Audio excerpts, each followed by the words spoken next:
따라서 지금 분할 매수 20일 이동평균선 오면 또 분할 매수 분할로 접근을 해도 충분히 가능한 위치라 되고요. 여기에다가 외국인들이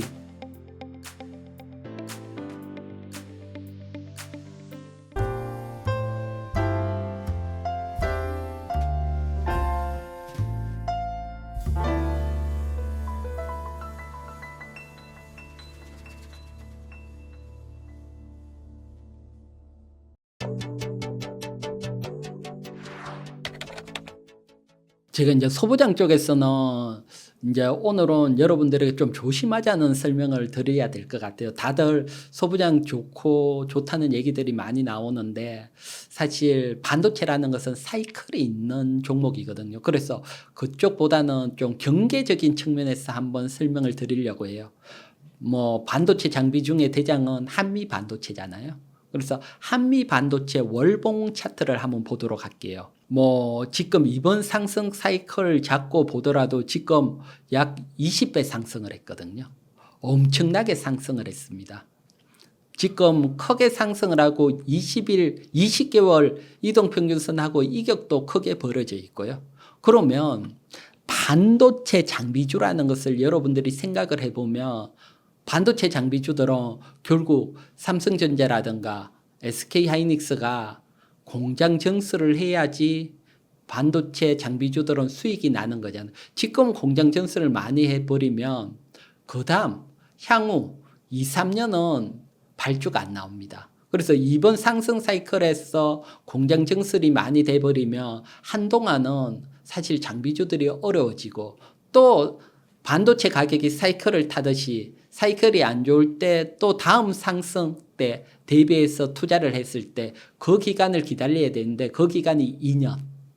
이런 걸 봤을 때는 이렇게 크게 가고는 주가 유지하기는 쉽지 않아요. 사이클을 타는 산업이기 때문에. 그러면 항상 보면 한참 좋을 때 세력들이 먼저 빠져나가는 습성들이 있고요. 먼저 빠져나가야지 비쌀 때 팔고 나가고 그리고는 흘러내리고 아직은 그런 정보가 나온 건 아닙니다. 나온 건 아니지만 항상 20배 이상 어떤 종목이 상승을 했다. 그러면 월봉상 엄봉이 하나 나온다. 그러면 그때부터는 위험해질 수 있으니까요. 또 한 번 하락을 하게 되면 정말 우리나라 또 장비주들은 강하게 하락을 하는 측면이 있고요. 요게 조금은 다른 측면이지만 다른 측면 중에 하나 2020년 코로나 위기 때 보면 그때 우리나라 진단기부터해서 K바이오가 새로운 세상이 열린다. 그러면서 정말 바이오가 좋아질 거라고 보고 그때 한 20배 상승한 종목이 신풍제약이랐거든요. 신풍제약 월봉 차트를 한번 보도록 할게요. 보면 2020년 정말 20배 이상 정말 크게 상승을 했지만 월봉에서 음봉을 맞고 지금 보면 다시 또 하락을 해 있거든요. 근데 보면 하락을 맞고 하락하기 시작을 한 게 코로나가 한참일 때입니다. 그러니까 코로나가 끝났다, 백신이 나오고 안정화된다 이럴 때 꺾인 게 아니고 그거보다 더 빨리 꺾입니다. 그렇기 때문에 지금 HBM이라든가 모든 게 좋다고 할 때 너무 욕심냈어.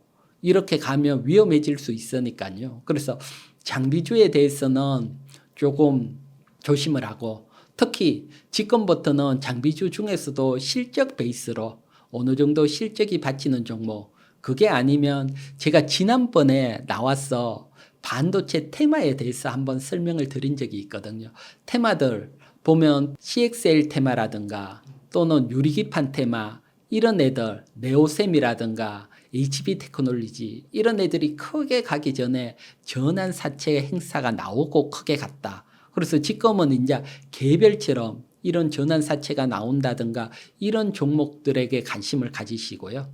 또 여기에 대한 기법은 제가 이희경 경제TV 제 유튜브에 나오면 다양한 기법들을 여러분들이 이해하실 수 있게 정리를 해놨으니까 제 유튜브에 오셔서 또 많이 참고를 해보시고 일단은 장비주에 대해서는 너무 조심하고 또 한미반도체에 관심들 많으신데 또 주식이라는 게 욕심내면 또 어려워질 수 있으니까 오늘은 조심을 하자고 설명을 드리고 또 다음 시간에는 제가 또 다음 장비주 다음에 돌아가는 게 소재주니까요. 소재주에 대해서 또 준비해서 여러분들에게 설명을 드리도록 할게요.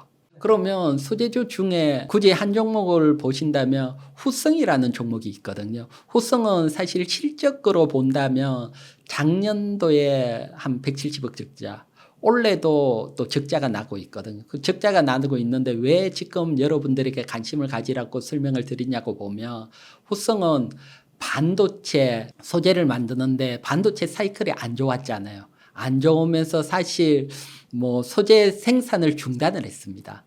생산을 중단을 했기 때문에 작년도에 어려워졌는데 올 4월 달부터 생산 재개를 했습니다. 생산 재개가 됐고 또 어려운 만큼 돈이 모자리는데 유상증자를 했습니다. 근데 유상증자가 성공적으로 끝나고 유상증자 물량까지 상장이 됐거든요. 그래서 뭐 재개가 되고 공장 가동이 재개가 되고 여기에 따라 또 유상증자 성공까지 됐다. 이런 측면에서 본다면 추세적인 상승보다는 일단은 반등 정도, 뭐 위로 한 120일 이동평균선까지 확 반등 정도 내다보고, 이런 반등 상승과 하락을 겹치다가 정배열이 만들고 추세가 나올 거거든요. 그래서 그 전까지건 관심을 가지시고 충분히 한 20% 내외 수익률을 보고 반등 노릴 수 있는 구간이다, 이렇게 보여집니다. 자동차도 아무래도 대형주 중에 현대차, 작년도에 사실 자동차주들이 안 움직였어요. 작년도에 자동차주들이 조용했다가 정부 밸류 프로그램 나오면서 움직이기 시작을 했거든요. 그런데 자동차 실적이 작년도에 정말 사상 최대일 만큼 좋았거든요. 그런데 안 움직인 이유 중에 가장 큰 게 올해부터 실적이 꺾일 거다, 이렇게 내다보고 정권사 리포트들도 계속 나왔는데 리포트들이 다 틀렸죠. 지금 보면 자동차가 실적이 잘 나오고 있거든요. 그중에 자동차 같은 경우는 매월 1일 첫 번째 영업일 날 보면 지난달 자동차를 얼마나 팔았는지 공시를 하게 돼 있습니다. 그래서 보면 5월 달까지 자동차를 얼마나 팔았는지 현대차 기준으로 보면 작년 그 좋을 때보다도 올해 0.2%더 팔았습니다. 그러니까 자동차 판매는 잘 되고 있다. 그리고 아직도 실적에 비해서는 저평가다. PER, 저평가, PBR, 또 BS도 저평가고, 여기에 따른 어떤 기대감이 있고요. 그리고 월봉 차트를 보게 되면 현대차 같은 경우는 2012년, 13년 월봉 고점을 한번 형성을 했고, 그리고 2020년 고점을 한번 형성을 했고, 이번에 그 고점들을 다 돌파를 했습니다. 아직은 돌파 단계에 있지만 돌파를 해가는 차원으로 보여지고요. 그렇게 보는 이유 중에 큰 게, 자동차 같은 경우는 앞에 말했지만 이때보다 앞쪽 2012년이나 2020년보다 지금이 실적이 훨씬 잘 나오고 있고요. 실적이라는 게 베이스가 하나 받치고 있고, 2020년대는 애플카 나오겠다는 기대감, 전기차 기대감으로 한번 확 튀었다가 조정을 받았는데, 지금은 올 이제 연말이 되면 현대차 그룹이 미국에서 전기차 생산이 되거든요.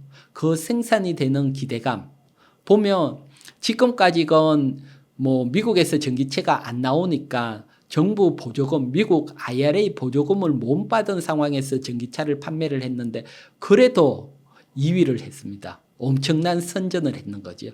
근데 여기에 전기차 보조금까지 받는다, 그러면 훨씬 강하게 날개 달린 듯이 더 강하게 갈 수 있다, 이 기대감이 있는 겁니다. 그러면 주가라는 게 올 연말 미국에서 전기차 생산을 한다, 그 기대감이 있으면 지금부터 주가는 스물스물 계속해서 상승을 할 확률이 있고요. 여기에다가 또 현대차 같은 경우는 큰 이슈가 또 하나가 있죠. 다른 것보다 인도 IPO죠. 인도 IPO. 인도 시장이 사실은 중국 시장 넘어서 다음 큰 시장이 대체가 되지 않을까, 이렇게 보고 있는데, 현대차 같은 경우는 뭐 인도에서 안정적으로 정착을 하고 거기에다가 IPO를 통해서, IPO를 한다는 것은 단순히 상장을 한다는 걸 넘어가 돈도 들어오지만 인도 국민들에게는 상당히 새로운 인식을 심어줄 수 있는 계기가 되고, 여기에 포도 전기차 라인까지 인수를 했잖아요. 그러면 전기차 부분에서도 뭐 아시아권에서는 약했는데 중국에서는 사실 현대차 그룹이 실패를 했지만 인도에서는 뭐 새로운 발판을 맞이할 걸로 이렇게 새로운 성장 동력까지 하나가 있으니까 이것까지 본다면 정고점을 넘어서 새로운 좀 위치로 가지 않을까 보여지고요. 일봉 차트로 한번 보도록 할게요. 일봉 차트로 보게 되면 현대차가 확 올라오고 제가 현대차 같은 경우도 여러분들에게 계속해서 뭐 관심을 가지자고 외국인들이 많이 매수를 했다 설명을 드리고 지금 신고가가 넘어가 있지만 대형주들은 늘 20일 이동평균선 왔을 때 매수를 한다 생각을 하고 지금 보면 20일 이동평균선하고 그렇게 차이가 나지 않습니다. 따라서 지금 분할 매수 20일 이동평균선 오면 또 분할 매수 분할로 접근을 해도 충분히 가능한 위치라 되고요. 여기에다가 외국인들이 현대차 같은 경우는 올해 5월 달까지 3조 2,700억 매수를 했습니다. SK 하이닉스보다 더 많이 매수를 했다는 겁니다. 외국인들이 정말 크게 매수를 했고 외국인 평단가 같은 경우는 23만 8천 원. 그러니까 보면 뭐 그렇게 차이가 나는 건 아닙니다. 지수가 상승을 해서 일정 부분 외국인들이 수익이 나 있지만 많은 수익이 난 건 아니죠. 저 3조 원 팔려고 하면 그거보다 더 밑으로 가야 되니까 훨씬 크게 상승을 해야지 외국인들이 매수한 물량을 소화를 시킬 수가 있잖아요. 그런 측면에서 본다면 훨씬 더 상승이 나와야 될 걸로 보고요. 따라서 뭐 현대차 관심을 가지시고 그리고 자동차 부품주에 대해서는 이렇게 설명을 드릴게요. 하나 팁을 드리자면 이제 7월 1일이 되면 6월 달 자동차 판매까지 나오게 될 겁니다. 6월 달 자동차 판매도 현대차 그룹이 작년도보다 좋다. 지금까지는 한 0.2% 좋았는데 작년도만큼 좋게 나왔다. 그러면 실적이 좋게 나온다는 겁니다. 자동차 부품주들은 말 그대로 아주 연동돼 있습니다. 자동차 하나 팔면 얼마 남는 구조니까 자동차를 많이 팔면 수익이 좋게 나온다. 그래서 6월 판매까지 좋게 나오면 이제 4, 5, 6월 자동차 판매가 잘 됐다는 거거든요. 그러면 실적 발표 시점 가까워졌을 때 자동차 부품주 매수하고 조정받았던 거 실적이 좋으면 위로 한번 튈 수 있거든요. 그 단기 반등 또 노릴 수가 있으니까 뭐 다음 시간 때는 그런 부분까지 또 준비를 해서 여러분들에게 자세히 또 설명을 드리도록 할게요. 기아차도 좋습니다. 현대차를 제가 집중적으로 설명드리는 이유 중에 하나 큰 건 사실은 정부 정책, 밸류 프로젝트, 정부 정책에 따라서 저 PBR 종목이 현대차 같은 경우는 한 0.6배가 안 되는 1보다 낮은 저 PBR이고 기아는 1 이상이라서 저 PBR은 아닙니다. 정부 정책에 따른 수혜를 받을 수는 없습니다. 하지만 실적적인 측면 1분기 실적으로 본다면 현대차보다 기아차가 실적 퍼포먼스는 더 좋았습니다. PER이 더 저평가가 돼 있거든요. 그런 측면에서 본다면 기아차도 좋고 현대차도 좋고 어느 쪽이든 상관없이 뭐 여러분들이 포트에 한 종목 정도는 매수한다 생각을 하시고 대응을 하시기 바랍니다.